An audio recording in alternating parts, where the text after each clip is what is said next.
का जो डॉक्टर के साथ लिंक होता है वो वैसे ही कम रहता है, वो उनको कम जाना होता है, कम दिखाना होता है एज कम्पेयर टू वुमेन, जिसमें वो आ, कुछ होता है तो फौरन से जब वो डॉक्टर्स को देखते हैं। तो मोर रीजन कि हमें इस बारे में और बात करनी चाहिए, इस बारे में जानना चाहिए कि क्या साइंस है, क्या सिम्टम्स है, क्या आप डॉक्टर के पास जाके पूछ सकते हो। आ, और आवाज किस इनमें थी अच्छे तो। किस तरह से जो है आप नहीं नहीं। अपने आप को हाँ। प्रोटेक्ट कर सकते हो। अच्छा, यहाँ कुछ लोग हैं जो म्यूट पे नहीं है, आप प्लीज कोशिश करें आप लोग म्यूट पे हो जाए ताकि आपकी आवाज अंदर ना आए। ओके।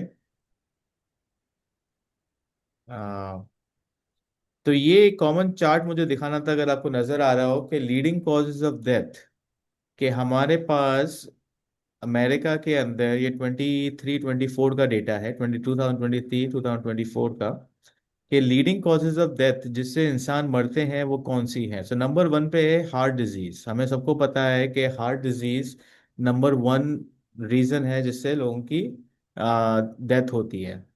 लेकिन आप देखो सेकंड नंबर पे कैंसर है। तो कैंसर ज़्यादा दूर नहीं है हार्ट डिजीज से। हमें हमेशा लगता है कि हार्ट डिजीज है ये वो, लेकिन हम कैंसर को इतनी बात नहीं करते जितनी उसकी करनी चाहिए, मेरा ख्याल है, या जितनी उसकी अवेयरनेस होनी चाहिए। क्योंकि ये नंबर टू कॉज है जिससे लोगों की डेथ होती है।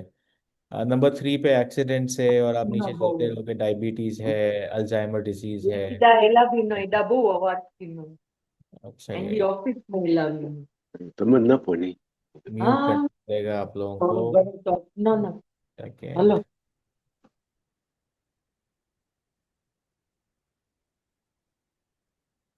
Masih tuh. ओके।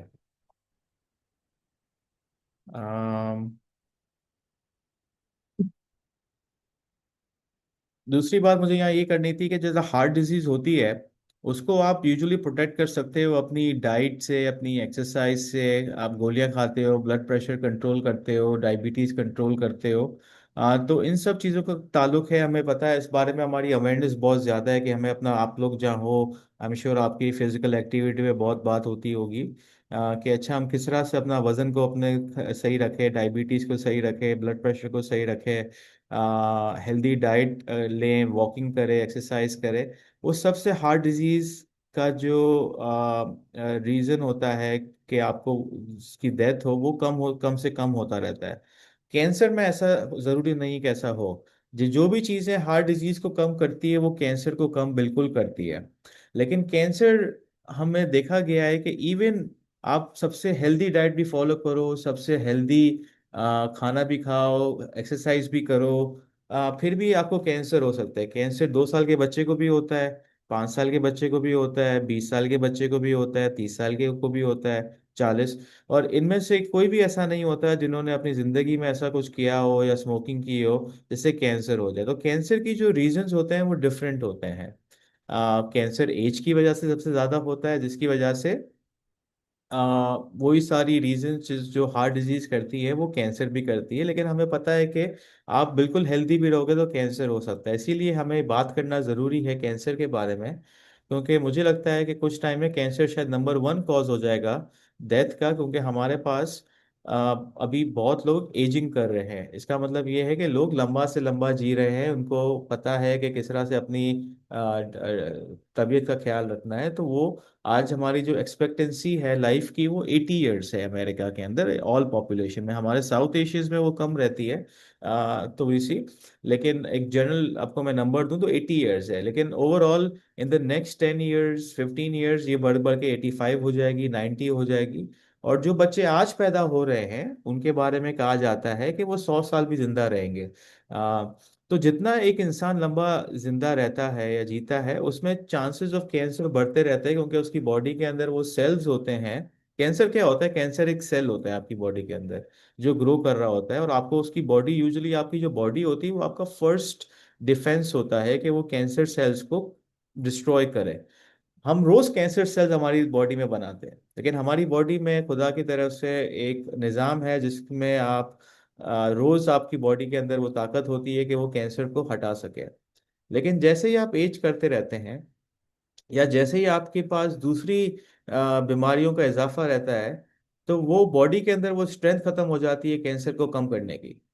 तो जितना लंबा इंसान रहता है उसी के चांसेस ज्यादा रहते हैं कि उसको कैंसर रहेगा। या तो अगर ज्यादा बीमार रहता है इंसान, डायबिटीज की वजह से, मोटापे की वजह से, स्मोकिंग की वजह से, तो आपकी बॉडी की जो टेंडेंसी होती है कि वो कैंसर को खत्म कर सके, वो कम हो जाती है और उनमें कैंसर के बढ़ जाते हैं। आ, एक आध दो रीजन जो दूसरी कैंसर को होते हैं कि आपकी फैमिली हिस्ट्री का कैंसर का होने से बहुत ताल्लुक है। तो अगर किसी फैमिली में बहुत यंग लोगों को कैंसर होना शुरू हो जाता है कि आपके पेरेंट्स को 40 या 50 ईयर्स में कैंसर हुआ, 50 60 ईयर्स में, या आपके भाई बहन को जल्दी कैंसर हुआ, तो आपका चांस भी रहता है कि आपको जल्दी उम्र में कैंसर रह सकता है। तो इसीलिए आपका एहतियात करना और ज़रूरी है। ये थोड़े की फैक्ट्स है कि हर साल जो है 10 मिलियन लोग कैंसर से मरते हैं। हर 17 मिनट में पूरी दुनिया में एक कैंसर से एक बंदा मरता है। आ, और यूजुअली ये आपको नंबर्स आपको थोड़े से चौंकाने वाले लगते हैं, लेकिन हम पूरी दुनिया की बात कर रहे हैं। आप अमेरिका में रहते हो तो आपके पास फैसिलिटीज हैं, यहाँ बहुत लोग हैं, लेकिन आप पूरी दुनिया में देखो जिसमें एशिया, अफ्रीका, गरीब मुल्क आते हैं, वहाँ कैंसर का मालूम रहना और उसका इलाज करना बहुत मुश्किल रहता है। तो आपको जस्ट जनरल बात बता रहे हैं कि कितने लोग कैंसर से हर मिनट में उनकी डेथ होती है। और इनमें से 1/3 ऑफ द कैंसर है जिससे आप बच सकते हैं। अगर आप थोड़ी सी अपनी स्क्रीनिंग करा ले तो आपको उनसे फर्क ही ना आपको कैंसर बहुत जल्दी डायग्नोज हो जाएगा। बहुत बार जो है हम डॉक्टर के पास इसीलिए नहीं जाते कि ताकि वो डॉक्टर हमें कोई बुरी खबर देगा। लेकिन वही चीज अगर आप पहले उसको देख लो और उसको आप मालूम कर लो और पता चल जाएगा कि अच्छा कुछ मसला है, तो उस जितना जल्दी इसके बारे में पता चलेगा उतना जल्दी ही आप उससे क्योर हो सकते हो। अगर लेट पता चलेगा तो वो कुछ चीजें इनक्योरेबल हो जाती है जिसकी वजह से आप उसको कुछ भी कर लो, क्योर नहीं कर सकते। तो डॉक्टर के पास जाने से घबराना नहीं है। मुझे पता है हमारी जमात में ये होता है। लेकिन अगर आप वो करते रहोगे, प्रॉपर अपना ईयरली चेकअप कराते रहोगे, स्क्रीनिंग कराते रहोगे, तो ऐसी बहुत सारी इजी चीजें हैं जिससे आप बच सकते हो। अच्छा, अब हम बात करते हैं कि कैंसर, ये सिर्फ मेल्स की बात हो रही है कि मेल्स में सबसे ज्यादा कैंसर किन चीजों का होता है। डायग्नोसिस, मैं ये उससे आपकी डेथ की बात नहीं कर रहा, लेकिन सिर्फ डायग्नोसिस की बात कर रहा हूँ। तो 3 में से 1 मर्द को कैंसर पूरी जिंदगी में होगा, किसी किस्म का भी। वो चाहे प्रोस्टेट कैंसर हो, लंग कैंसर हो, कोलन कैंसर हो, किडनी कैंसर हो, ब्लैडर कैंसर हो, 3 में से 1 आदमी को कैंसर डायग्नोसिस होगा। तो आप देख लो कितना एक चीज कॉमन है। लेकिन इसका मतलब ये नहीं है कि वो 3 में से 1 आदमी को जो कैंसर डायग्नोसिस हो रहा है वो लेट स्टेज पे होगा। ये किसी भी स्टेज पे डायग्नोस हो सकता है। अब आप अगर आप ब्रेक डाउन करोगे तो सबसे ज्यादा कॉमन कैंसर कौन सा होता है? प्रोस्टेट होता है। एक आदमी के अंदर सबसे कॉमन कैंसर होता है प्रोस्टेट कैंसर।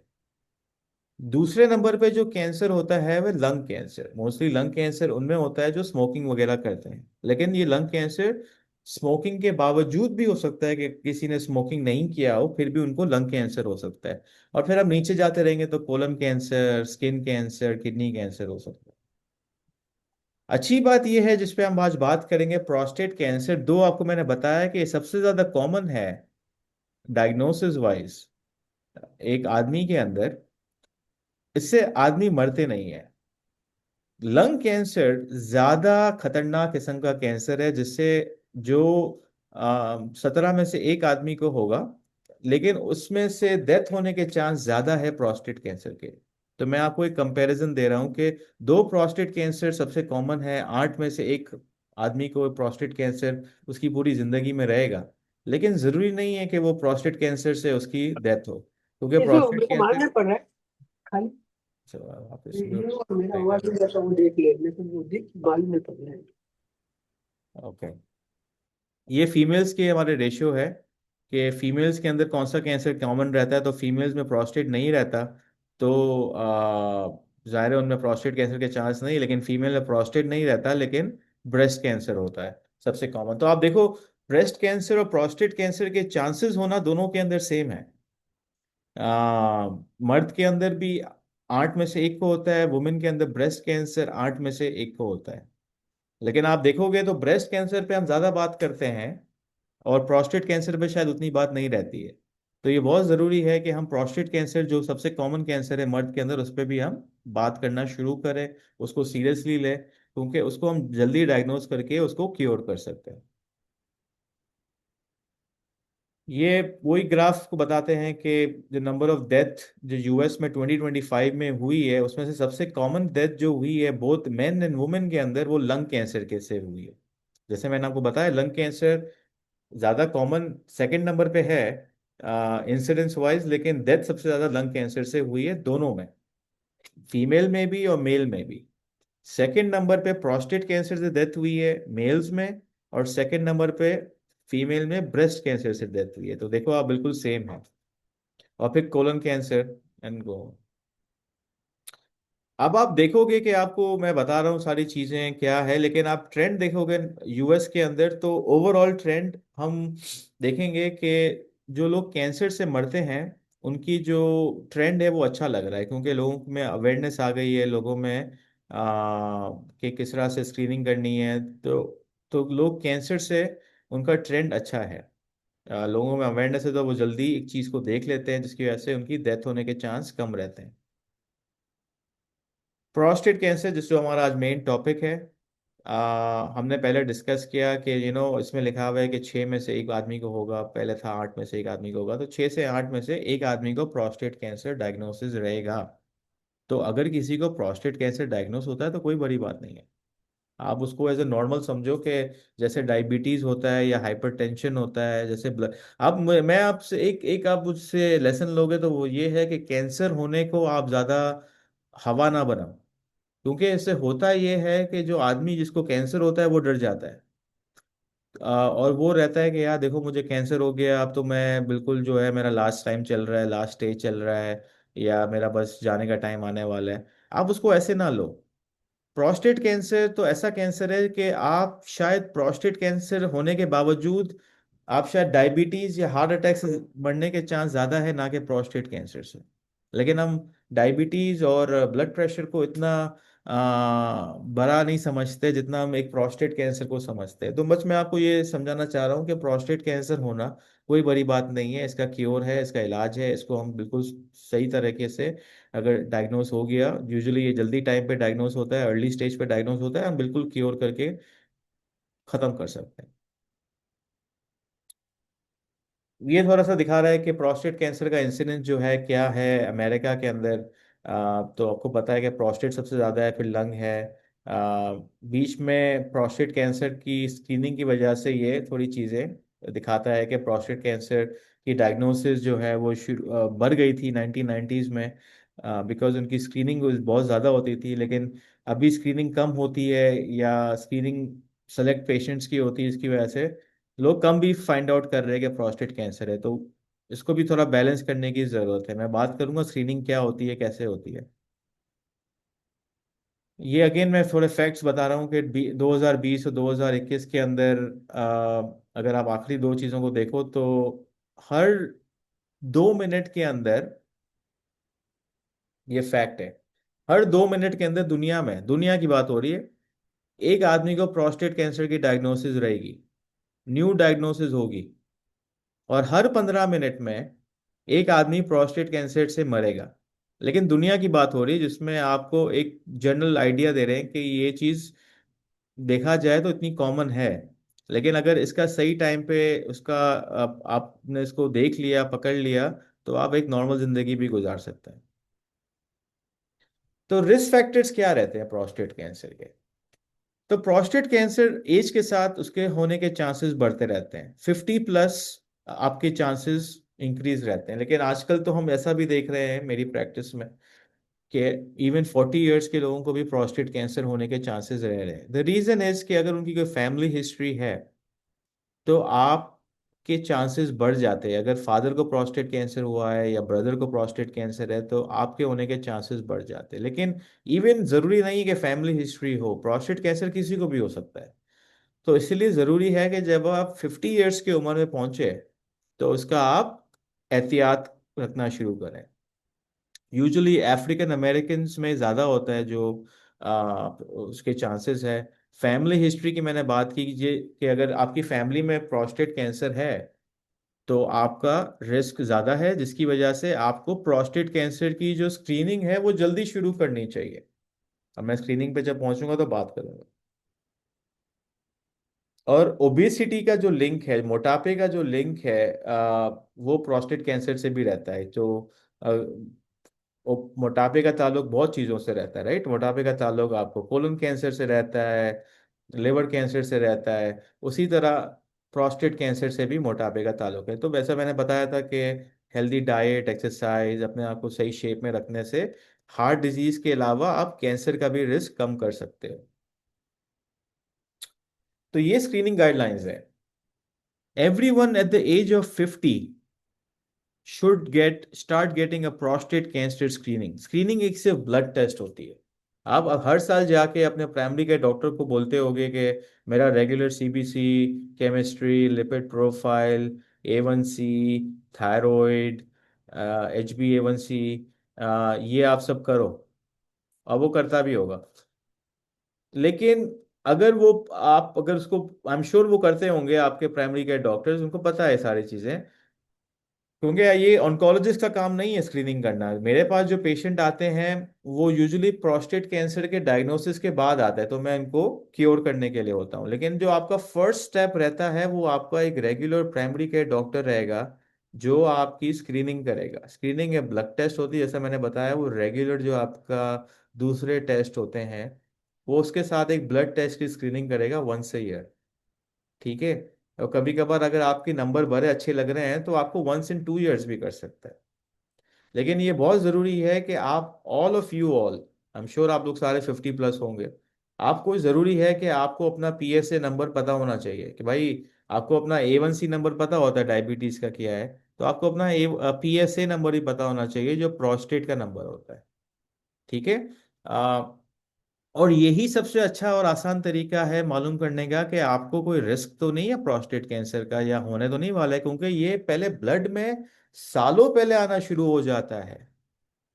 कैंसर जो ये बाद में बनना शुरू होता है वो अलग है, लेकिन वो ब्लड में सालों, मैं महीनों पहले नहीं कह रहा, मैं सालों पहले कह रहा हूँ।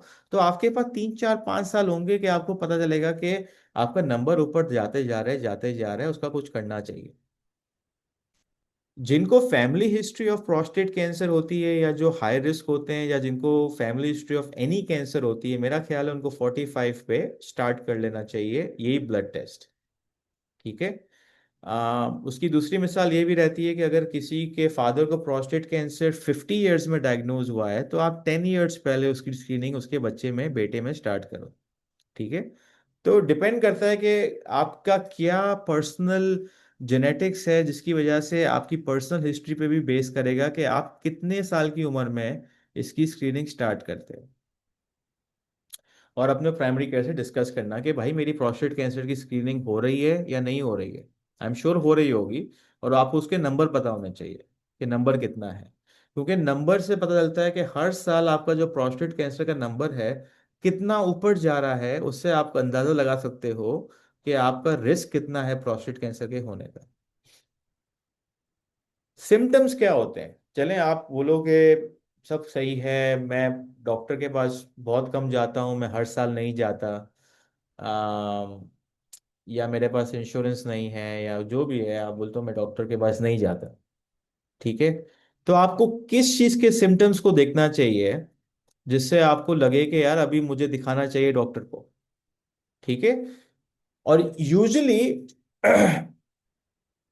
मर्दों के अंदर एक दूसरी चीज भी होती है प्रोस्टेट से एसोसिएटेड, उसको बोलते हैं prostate BPH, benign prostatic hyperplasia.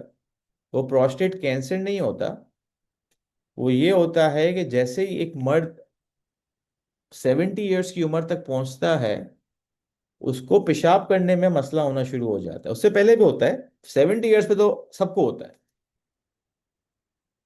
तो वो भी प्रोस्टेट का इश्यू हो रहता है, उसको भी प्रोस्टेट का प्रॉब्लम कहते हैं, लेकिन वो प्रोस्टेट कैंसर नहीं होता। तो इन दोनों में फर्क है कि एक चीज जो सबको होती है वो उसको प्रोस्टेट का इश्यू कहते हैं, या प्रोस्टेट आपका बड़ा होना शुरू हो जाता है जिसकी वजह से आपका जो ब्लैडर है वो एम्प्टी नहीं रहता। तो आपको बार बार उठ के रात में हर 2 घंटे में जाके यूरिनेट करना पड़ता है, या सुबह जाके आप बार बार यूरिनेट कर रहे हैं क्योंकि आप खाली नहीं कर पा रहे अपने ब्लैडर को। और आपका जो स्ट्रीम है, जिस तरह से जो स्ट्रीम होती है यूरिनेशन की, वो बहुत वीक होना शुरू हो जाती है क्योंकि आप सही तरह एम्प्टी नहीं कर रहे अपना ब्लैडर। लेकिन अगर यही चीज आपको अचानक से शुरू हो जाए, एक चीज जो आहिस्ता आहिस्ता सालों में वर्स हो रही है, चलो वो तो कुछ भी हो सकता है, वो मैंने कहा ना कि वो तो एक चीज सबको होनी है, लेकिन अगर एक चीज अचानक से 2 3 4 महीने में ऐसा हो जाए, तो आपको जरूरी है कि आप डॉक्टर के पास जाके दिखाओ कि क्या हो रहा है।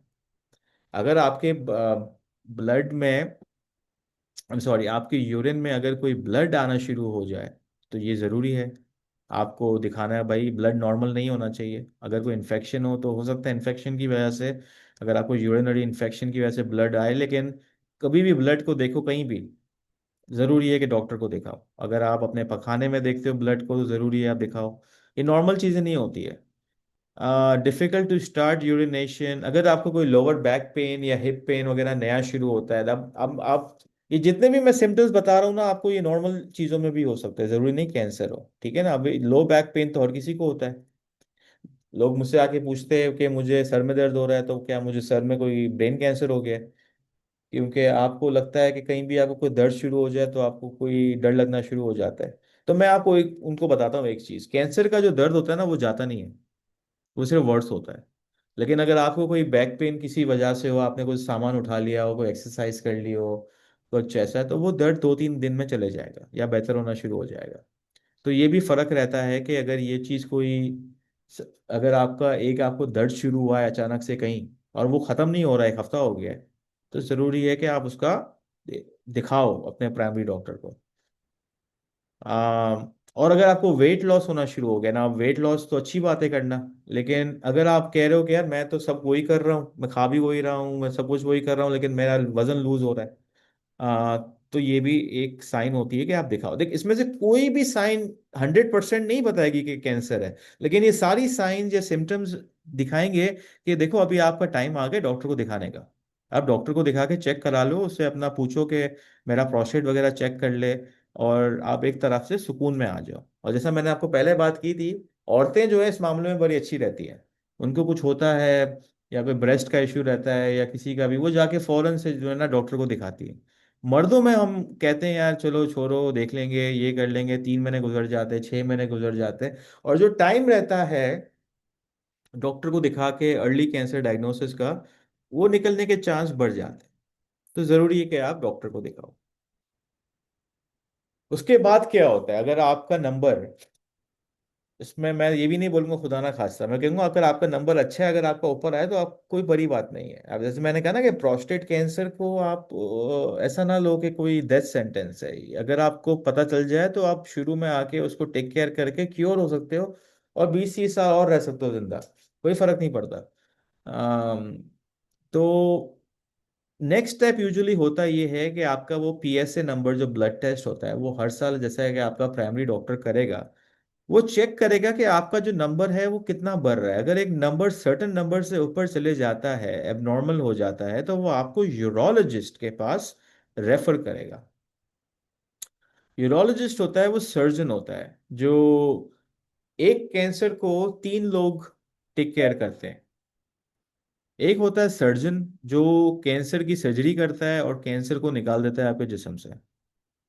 दूसरा होता है रेडिएशन का डॉक्टर, जो कैंसर को क्योर करता है, लेकिन सर्जरी करके क्योर नहीं करता है, उसको बाहर से रेडिएशन देके क्योर करता है। और तीसरा डॉक्टर मेरी तरह होता है, जो कीमोथेरेपी देता है। ठीक है।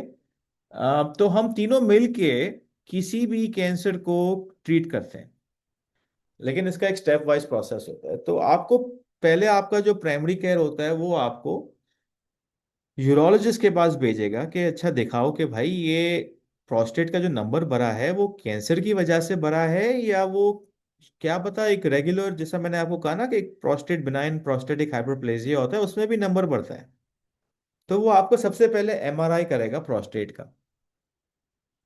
एमआरआई जो होता है वो 45 मिनट्स का होता है, वो आपको लंबा टेस्ट होता है, उसमें आपको कॉन्ट्रास्ट वगैरह मिलेगा, आप उसको एमआरआई कराओगे, एमआरआई के बाद वो एमआरआई बताएगा कि ये प्रोस्टेट जो है ये कैंसर जैसा लग रहा है या बिल्कुल नॉर्मल लग रहा है। और जैसे ही अगर उसमें कुछ भी डाउट होगा ना, तो वो आपकी प्रोस्टेट बायोप्सी करेगा। अब प्रोस्टेट बायोप्सी होती है जिसमें वो नीडल डालेगा प्रोस्टेट के अंदर, और 3-4 बार वो उसकी बायोप्सी लेगा, और उससे पता चलेगा कि आपको प्रोस्टेट कैंसर की डायग्नोसिस है या नहीं। उसके बाद उसी सब टेस्टों के बाद वो पता चलेगा कि ये प्रोस्टेट कैंसर सिर्फ प्रोस्टेट में है, या ये थोड़ा एडवांस स्टेज में हो गया है जिसमें ये लिम्फ नोड में फैल गया है, या वो बोन में फैल गया है। यूजुअली प्रोस्टेट कैंसर का जो होता है वो बोन्स में बहुत फैलता है। तो वो चेक करेगा कि आपका प्रोस्टेट कैंसर जो है वो कौन से स्टेज पे है, और उस हिसाब से पता चलेगा कि अभी नेक्स्ट स्टेप क्या होगा, कि ये प्रोस्टेट कैंसर की सर्जरी होगी, रेडिएशन होगी, या उसको कीमो की जरूरत पड़ेगी। और वो उस वक्त पता चलेगा जब आपका पूरी बायोप्सी के बाद एक सही तरह से स्टेजिंग होना शुरू हो जाएगी, और वो आपको फिर हम बताएंगे कि आपका नेक्स्ट स्टेप क्या है। आखिरी लाइन इसमें लिखा हुआ था कि जर्म लाइन म्यूटेशंस का टेस्ट करते हैं। यूजुअली ये उन लोगों में हम टेस्ट करते हैं जिनको प्रोस्टेट कैंसर बहुत अर्ली स्टेज, अर्ली एज पे हो जाता है। ऐसा मैंने कहा कि प्रोस्टेट कैंसर यूजुअली एज के साथ बढ़ता है, तो 60-70 में होने के चांस ज़्यादा रहते हैं। लेकिन अगर किसी को 40 में हो गया तो हम उसका चेक करते हैं कि भाई कोई फैमिली हिस्ट्री की वजह से तो चेक नहीं, तो हम उसकी म्यूटेशंस करते हैं चेक। दूसरा रीज़न ये होता है, अगर प्रोस्टेट कैंसर अगर हम देखते हैं किसी को कि वो स्टार्ट ही एडवांस स्टेज से हुआ है, स्टेज 4 से हुआ है, ये यूजुअल प्रेजेंटेशन नहीं रहती है प्रोस्टेट कैंसर की। प्रोस्टेट कैंसर यूजुअली स्टेज 1 से स्टार्ट रहता है। आ, तो यूजुअली वो स्टेज 1 से स्टेज 2 पे जाता है, फिर स्टेज 2 से स्टेज 3 पे जाता है। उसके बाद आपको वो बहुत टाइम होता है बीच में मालूम करने का कि चलो कैंसर है तो हम उसको टेक केयर कर लें। लेकिन अगर एक बंदा है जिसका स्टार्ट ही स्टेज 4 से होता है, तो वो नॉर्मल प्रेजेंटेशन नहीं है प्रोस्टेट कैंसर की, तो हम उसको भी हम जेनेटिक टेस्टिंग करके मालूम करते हैं कि भाई उसकी फैमिली में तो कोई प्रॉब्लम नहीं है। मैं उन पेशेंट्स को ये बताता हूँ, देखो जेनेटिक टेस्टिंग जो है वो आपसे ज़्यादा आपके बच्चों के लिए, ठीक है। क्योंकि अगर आपको आज पता चल जाएगा कि आपके पास कोई, आपको कैंसर की डायग्नोसिस हो गई, तो आपको जेनेटिक टेस्टिंग होगी तो आपको तो कैंसर हो गया, राइट। लेकिन आपके बच्चे जो भी यंग होंगे, उनको फायदा रहेगा कि अगर आपको पास कोई जेनेटिक टेस्टिंग पॉजिटिव आती है तो अपने बच्चों को आप बोल सकते हो, देखो भाई मेरी जेनेटिक टेस्टिंग पॉजिटिव आई है, तुम भी अपनी जेनेटिक टेस्टिंग कराना शुरू कर दो। क्योंकि जरूरी नहीं है कि अगर आपकी जेनेटिक टेस्टिंग पॉजिटिव है तो उनमें वही जीन्स है जो आपको कैंसर कर रही है। तो ये 100% नहीं रहता कि आपके पास अगर एक एक म्यूटेशन है जिससे आपको कैंसर हो रहा है, वही चीज आपके बच्चों में भी आए। आपको 50-50% चांस होता है, 50% माँ की तरफ से आती है, 50% बाप की तरफ से आती है। तो आपका जो नेक्स्ट स्टेप रहता है कि अपने बच्चों को कहोगे कि देखो भाई मुझे ये पॉजिटिव आया है, आप तुम अपनी भी करा लो। अगर तुम्हें पॉजिटिव आएगा तो तुम्हें बहुत जल्दी उसकी टेस्टिंग शुरू कर देनी चाहिए। ट्रीटमेंट क्या रहती है? अगर जल्दी स्टेज पे हमें कैंसर कैच हो गया तो हम उसको सर्जरी करके निकाल देते हैं, या तो फिर हम रेडिएशन करके उसको क्योर कर देते हैं। उसके साथ हम हार्मोनल थेरेपी देते हैं। हार्मोनल थेरेपी क्या होती है, हम टेस्टोस्टेरोन को रिड्यूस करते हैं एक बॉडी में से। तो मर्द की बॉडी जो है वो टेस्टोस्टेरोन बनाती है, एक औरत और मर्द में फर्क टेस्टोस्टेरोन का रहता है। औरत की बॉडी एस्ट्रोजन बनाती है जिससे ब्रेस्ट कैंसर का रिस्क रहता है, मर्द की बॉडी टेस्टोस्टेरोन बनाती है जिससे प्रोस्टेट कैंसर का रिस्क रहता है, ठीक है। तो हम क्या करते हैं, आपको हार्मोनल थेरेपी देते हैं सर्जरी और रेडिएशन के बाद, कि आपको टेस्टोस्टेरोन आपकी बॉडी में जीरो कर दें, ठीक है, ताकि आपका जो कैंसर है वो उसको खाना नहीं मिले, क्योंकि उसका खाना टेस्टोस्टेरोन रहता है। इसकी वजह से होता यह है कि आपको ट्रीटमेंट में ही आपको थोड़ी तकलीफ आ सकती है, क्योंकि टेस्टोस्टेरोन का एक मर्द के लिए बहुत ज़रूरी है, उसकी हेल्दी बोन्स के लिए, उसकी हेल्दी हार्ट के लिए, उसकी हेल्दी बॉडी के लिए। तो जब हम टेस्टोस्टेरोन को रिवर्स करते हैं या उल्टा करते हैं, तो ट्रीटमेंट ऑफ प्रोस्टेट कैंसर की वजह से, ट्रीटमेंट की वजह से आपकी बोन्स भी वीक हो रह सकती हैं। तो हम बोन्स को बड़ा ख्याल रखते हैं कि अगर बोन्स वीक हो रही है तो हम उसका ख्याल रखें, अगर उसको इंजेक्शन दें। अ, अगर आपको कोई हार्ट का इश्यू है तो हम उसका ख्याल रखते हैं। तो हम बहुत सारी चीज़ें दूसरों को ख्याल रखते हैं कि हम ट्रीटमेंट में जो हम नुकसान पहुंचा सकते हैं इंसान को। हालांकि हम प्रोस्टेट कैंसर को ट्रीट कर रहे हैं, लेकिन साथ में उसका दूसरा इफेक्ट भी रह सकता है, तो हम उसका भी मेक श्योर करते हैं। पैलिएटिव इंटेंट क्या रहता है? पैलिएटिव इंटेंट का मतलब रहता है कि अगर आपका प्रोस्टेट कैंसर क्योर नहीं हो सकता है तो हम उसको रोकने की कोशिश करते हैं। ठीक है। तो इसका मतलब ये है कि अगर हम उसको क्योर नहीं कर सकते, लेकिन हम उसको स्लो डाउन कर सकते हैं। तो स्लो डाउन कैसे करें? हम उसको जो है वो कीमोथेरेपी दे के स्लो डाउन कर सकते हैं, मेडिकेशंस होती है, पिल्स होती है, हम उसको दे के स्लो डाउन कर सकते हैं। हमारे पास न्यू ट्रीटमेंट्स आ गई हैं। अगर कोई प्रोस्टेट कैंसर से गुजर रहा हो या उसको, तो उसको पता होगा कि हमारे पास आज वो ट्रीटमेंट्स हैं जो हमारे पास 2 साल पहले मौजूद नहीं थी। उसका नाम है रेडिएशन थेरेपी, प्लूविक्टो। ऐसी थेरेपीज जो है वो हमारे पास 2 साल पहले मौजूद ही नहीं थी। तो साइंस इतनी तरक्की कर रही है कि हर बार हर कुछ सालों में हमारे पास एक नई नई थेरेपी आना शुरू हो जाती है। आ, तो मैं बस देख रहा हूँ कि म्यूट कर, जो नहीं, हाँ म्यूट हो गया, चलो ठीक है।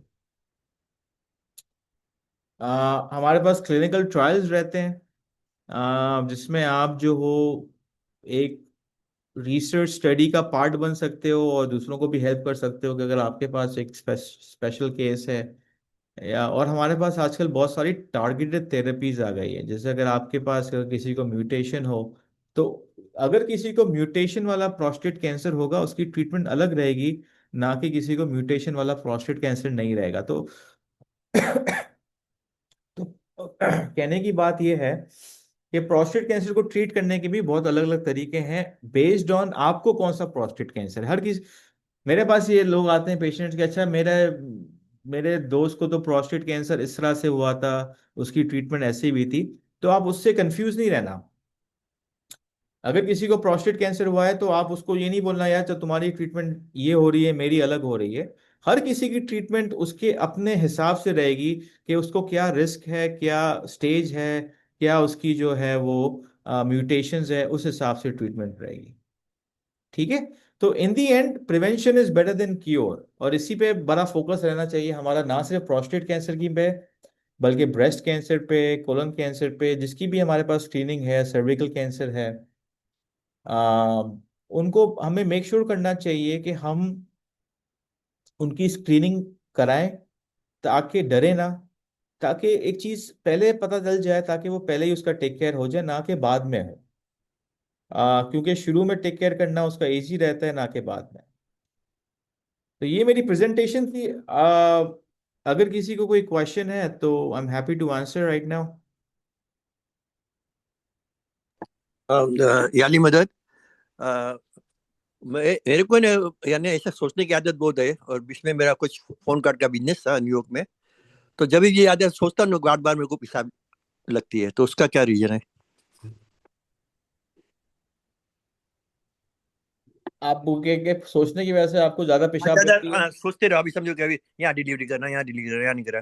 तो तब भी मैं सब शोर टू शोर जाता था। तो अभी मिस के बार बार मेरे को बाथरूम जाना पड़ता था पेशाब के या लिए।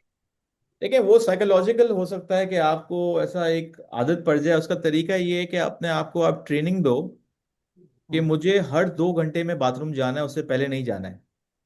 हम्म। तो आप अगर अपना एक स्केड्यूल सेट करोगे तो फिर कभी कभार आप बॉडी को जितना यूज करोगे या जितना उसकी आदत डालोगे, तो वो बॉडी अपने हिसाब से अब आदत रहेगी। अगर आप कहोगे कि मुझे हर 15 मिनट में बाथरूम जाना है, तो हर 15 मिनट में बाथरूम जाओगे। हम्म। लेकिन दूसरा, मैंने आपको बताया कि एज की वजह से हो हम्म। सकता है आपको वो प्रोस्टेट का इश्यू हो, हम्म। जो हर जी। किसी को होता है 70 पे, उसको बोलते हैं प्रोस्टेट हाइपरप्लेजिया। जिसकी वजह से होता है ये कि आप अपना जो ब्लैडर है वो उसको एम्प्टी नहीं कर पा रहे, जिसकी वजह से आपको एक दिमाग में रहता है कि कुछ रह गया है पीछे, और आपको बार बार जाना पड़ता है। हम्म। उसका एक तरीका यही है कि आपके पास अब मेडिकेशंस होती हैं हमारे पास, जिससे हम ब्लैडर को स्लो करें।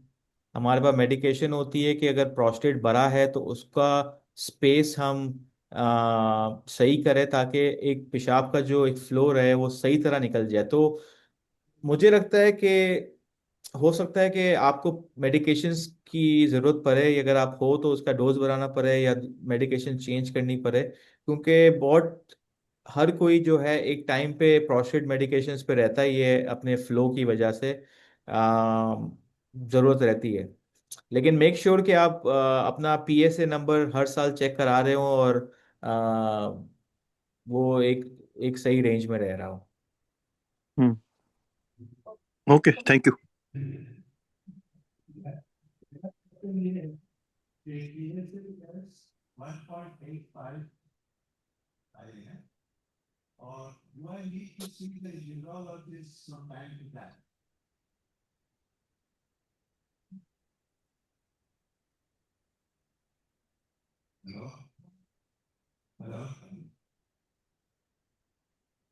अगर कोई बोल रहा तो मुझे आवाज़ नहीं आ रही है।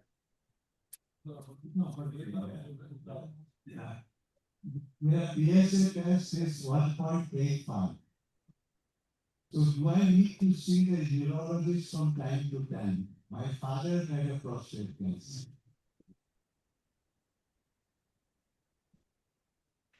Can you hear me? एक एक एक मिनट, हाँ, एक minute. I heard your father had a prostate cancer, so you should definitely get your PSA checked The full uh, question at is 45. PSA test is 1.85. So Yeah. how often should I see the urologist? No, you don't have to see a urologist. 1.85 is okay, right? Yes, you just have to check it on a yearly basis to make sure, as long as it remains less than 5, you don't have to see a urologist. Okay, thank you.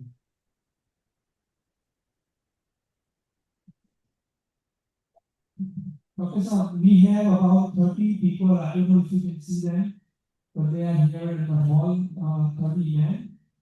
And काफी सारे question है। एक question ये है कि I do take blood pressure medicine, and that causes me to go urinate quite often. Is that normal? हाँ, तो अगर आप मेडिकेशन पे हो, जो डायूरेटिक्स कहते हैं उन्हें, जो होती ही है, जो फ्लूइड निकालने के लिए होती है आपकी बॉडी में से, यूजुअली हार्ट के पेशेंट्स को दी जाती है, तो वो तो यूरिनेशन के लिए होती है। वो तो होती उसी लिए के है कि आपकी बॉडी से वो फ्लूइड को निकाले। तो यूरिनेशन तो आएगी उससे। आ, तो आप उसको स्लो डाउन नहीं करना चाहोगे। आपको बैलेंस करना पड़ेगा कि आपको प्रोस्टेट का इश्यू है तो आपका प्राइमरी केयर देखो। प्रोस्टेट कैंसर और प्रोस्टेट के इश्यू में दो चीजों में फर्क है। मैं वापस कह रहा हूँ, कैंसर जो है वो तीन में से एक आदमी को रहेगा, ठीक है। लेकिन आ, जो प्रोस्टेट का इश्यू है ना, वो हर किसी को रहेगा एट द एज ऑफ 70। तो आपको ये फर्क करना पड़ेगा कि प्रोस्टेट का इश्यू तो सबको आना है, आपको प्रॉब्लम रहेगा, सबका प्रोस्टेट बड़ा होगा। प्रोस्टेट के यूरिनेशन में प्रॉब्लम रहेगा, उसमें स्लो स्ट्रीम रहेगी, खाली नहीं होगा ब्लैडर, जिसकी वजह से बार बार जाना पड़ेगा। लेकिन अगर आपको बार बार इतना जाना पड़ता है कि आप रात में सो नहीं पा रहे हो, अगर आप कहीं जगह बैठ नहीं पा रहे हो, तो आपको मेडिकेशंस की नीड पड़ेगी कि आपका एक ब्लैडर जो है वो एक साथ सही तरह खाली हो जाए या स्लो हो जाए। तो हमारे पास डिफरेंट मेडिकेशंस है, ताकि आपका ब्लैडर आप उसको कंट्रोल कर सको और आपको बार बार इतनी नीड ना हो, ताकि आपको रात में सुकून की नींद भी आए कि आप 4-5 घंटे सो रहे हो एक साथ और फिर जा रहे हो। तो डिपेंड करता है कि आप, और दूसरी बात, मेक श्योर कि आपका प्राइमरी का चेक कर रहा हो, आपका प्रोस्टेट भी।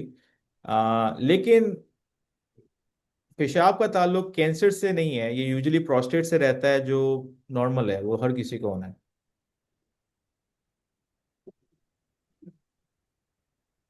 मेरा मार्गदर्शन की पहचान, तो मुझे 12 साल पहले एक प्रोस्टेट कैंसर हुआ। उस वक्त मैंने कैंसर हॉस्पिटल में रेडिएशन करा के उसको खत्म करवाया। भारत शास्त्र के जो टेक्नोलॉजी थी तो उससे कोई थेरापी ऐसा कुछ हुआ नहीं था। तो पता नहीं उससे 45 वर्ष मुझे अपनी हॉस्पिटल में बुलाया। मैं अपने लेने से 30 माइल दूर रहता था और मैं 45 वर्ष जाके मैंने रेडिएशन करा दिया। उससे मुझे ये बताया था डॉक्टर ने अभी आपको किसी लिए आप आराम करो। और अभी मुझे अगर जो कुछ तकलीफ है तो ये मेरे बिल्कुल खाली नहीं होता है। 3-4 घंटा 5 घंटा उठना पड़ता है पेशाब करने के लिए। तो ये मुझे अभी इतनी तकलीफ है, बाकी और कोई तकलीफ नहीं है। आई थिंक मुझे आपकी आवाज़ सही तरह शुरू से नहीं है। आपने कहा आपको प्रोस्टेट कैंसर हुआ था 12 साल पहले? 12 साल पहले 12 साल पहले 80 साल मेरी एज 80 से ऊपर है। नहीं तो आपकी सर्जरी हुई थी या रेडिएशन हुआ था उस वक्त? रेडिएशन हुआ। हाँ, तो रेडिएशन हुआ था तो इसका मतलब कि आपके पास वो प्रोस्टेट जो है ना वो अभी तक वहीं पर रहता है, लेकिन वो उसको आप किल कर देते हो। आपको जरूरी है कि आप मेडिकेशंस पे हो गए। हम जिसको भी रेडिएशन मिलती है हम, और पेशाब का इश्यू रहता है, हम उसको मेडिकेशन कहते हैं, उसको बोलते हैं फ्लोमैक्स या टेम्सुलोसिन। आप अपने डॉक्टर को बोलो कि अगर आप इस मेडिकेशन पे नहीं हो, या आपको नाम याद रखने की जरूरत नहीं है, लेकिन आपको मेडिकेशन की नीड पड़ती है, क्योंकि आपका जो कैंसर की वजह से जो प्रोस्टेट को रेडिएशन मिल रहा है उसकी वजह से भी पेशाब में फ्लो में रहता है मसला। तो हम उसके लिए मेडिकेशन देते हैं ताकि आप आराम से आ, उसकी स्ट्रीम करो। तो आप, I think you need to be on that, आपको मेडिकेशन पे रहने की जरूरत है मुझे लगता है। मैं डॉक्टर की सलाह दे सकता हूँ क्या यार। हाँ बिल्कुल, आई थिंक उनको बोलो कि मुझे पेशाब का इशू है, मुझे मेडिकेशन दो जिससे मैं आराम से पेशाब कर सकूं।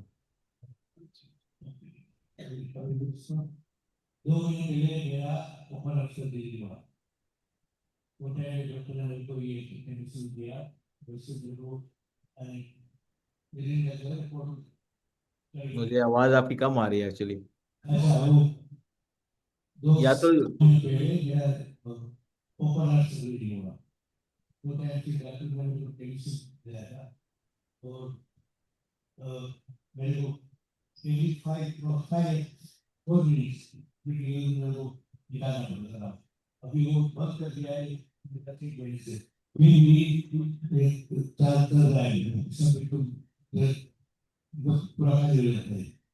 जो पानी पीना हो तो क्या होगी, जैसा पानी पीता हूँ तो 15 से ज्यादा पूरा पूरा खा लेते हैं।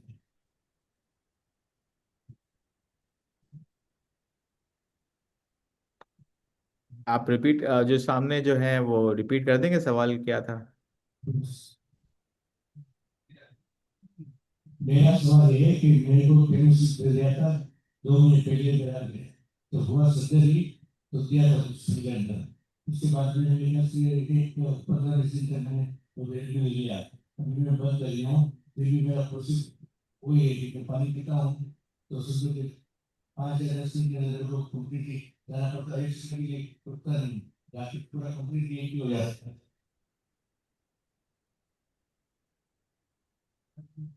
हाँ तो और यार हेलो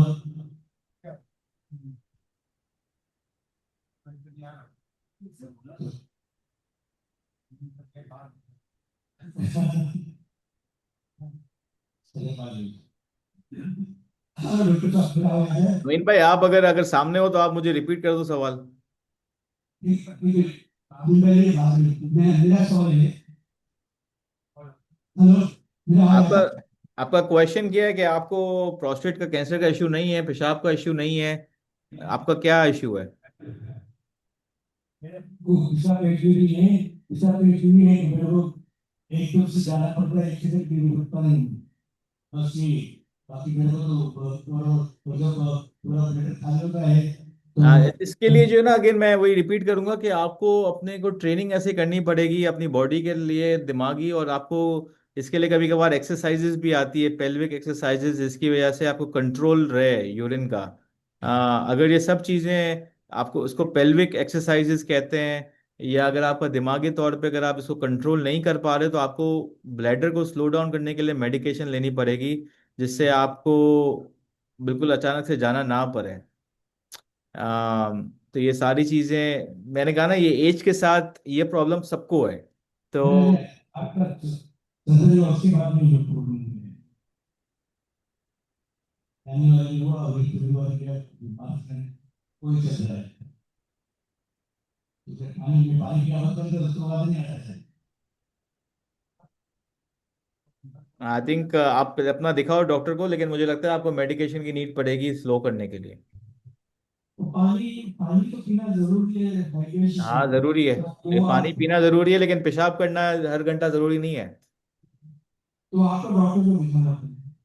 हाँ, तो मैं ये आपको ये कह रहा हूँ कि आप पानी बिल्कुल जितना पीते हो पियो, बस सोने से पहले थोड़ा कम पीना।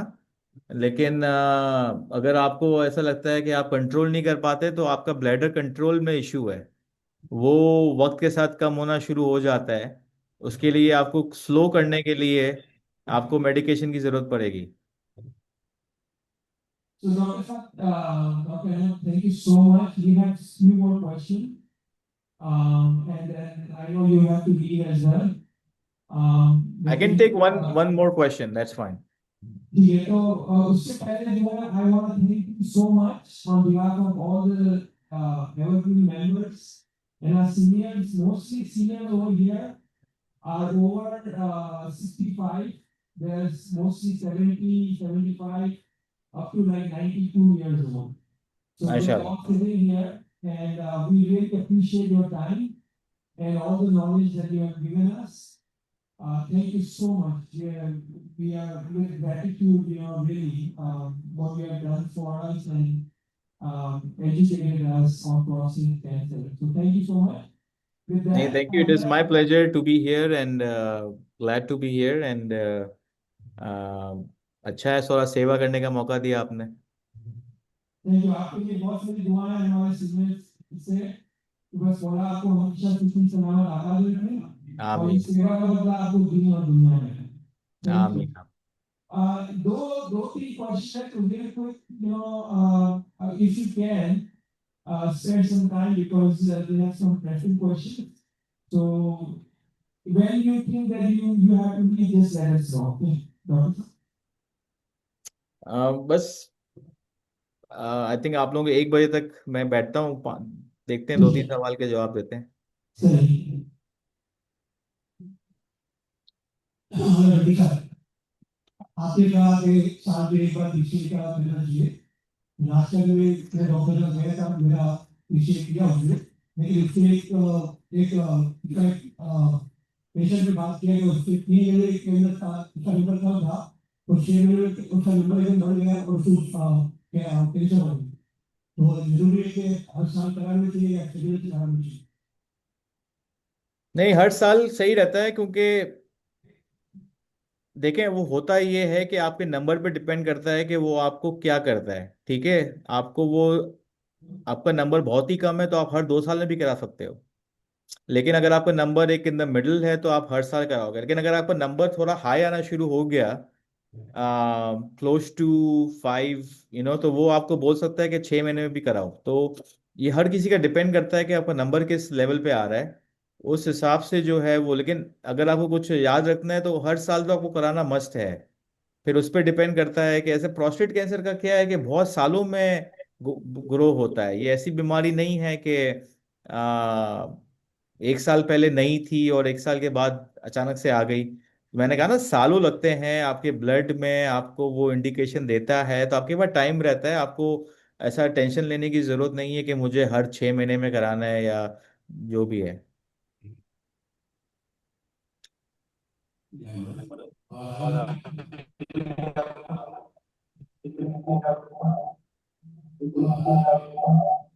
आवाज आ रही है? आई थिंक कि आपकी आवाज एको कर रही है शायद। आवाज आ रही है? हेलो, हाँ। आवाज आ रही है? अच्छा हेलो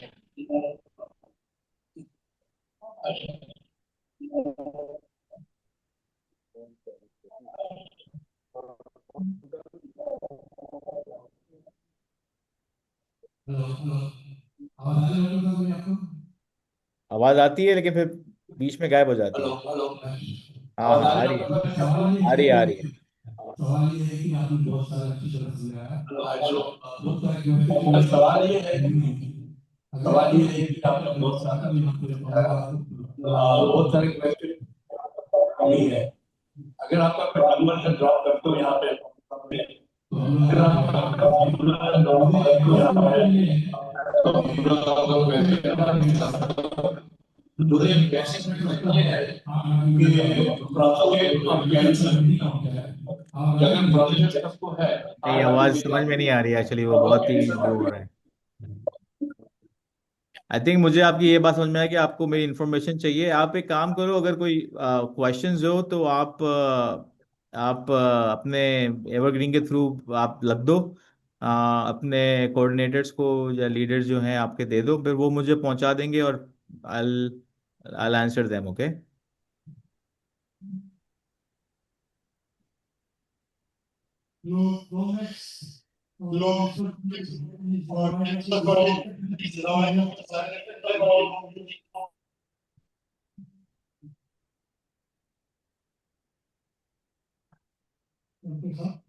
हाँ जी। और इन दवाई लोग लंबे तक खाने के बाद कुछ साइड इफेक्ट होता कौन सी बोला आपने? डोमेक्स एस्ट्रोसोली डोमेक्स कोई दवाई आप ये किस चीज की दवाई है? मुझे सही आवाज नहीं है, तो मैं से कौन से बीमारी की दवाई है? प्रोस्टेट की जो रेगुलर कॉमन दवाई है एस्ट्रोसोली डोमेक्स फ्लोमैक्स, फ्लोमैक्स बोला आपने? या नहीं नहीं, वो अच्छी बात है प्रोस्टेट के, आपको यूरिन का फ्लो बेहतर करने के लिए होती है वो। उसका कोई लॉन्ग टर्म मसला नहीं है। कोई साइड इफेक्ट नहीं हाँ बिल्कुल सही है, कोई मसला नहीं है।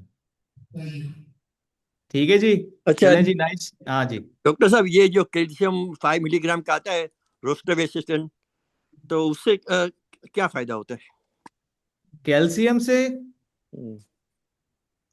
5 5 मिलीग्राम नहीं, 500 मिलीग्राम होगा। 5 मिलीग्राम लिखा है टेप, और रोजू वैसे स्टेटिन। रोजू और स्टेटिन तो आपको कोलेस्ट्रॉल की मेडिकेशन है। अच्छा, तो इसमें कैल्शियम लिखा है, कैल्शियम 5 मिलीग्राम। हाँ लेकिन वो शायद मेन मेडिकेशन कोलेस्ट्रॉल की है, वो आपकी कोलेस्ट्रॉल के लिए अच्छी बात है, खाना चाहिए, कोलेस्ट्रॉल को बेहतर करना चाहिए। Okay, thank you. चले जी, नाइस सीइंग यू ऑल। कोई अगर सवाल और हो तो आप अमीन भाई या फरीदा आपा या जो भी आपके हैं कोऑर्डिनेटर्स, आप उनको बता दीजिएगा, तो I try to answer that. Okay. Naveena जो है आपकी कोऑर्डिनेटर, तो ठीक है जी। आलिम मदद, thank you so much for inviting me again. चलिए, खुदा हाफिज।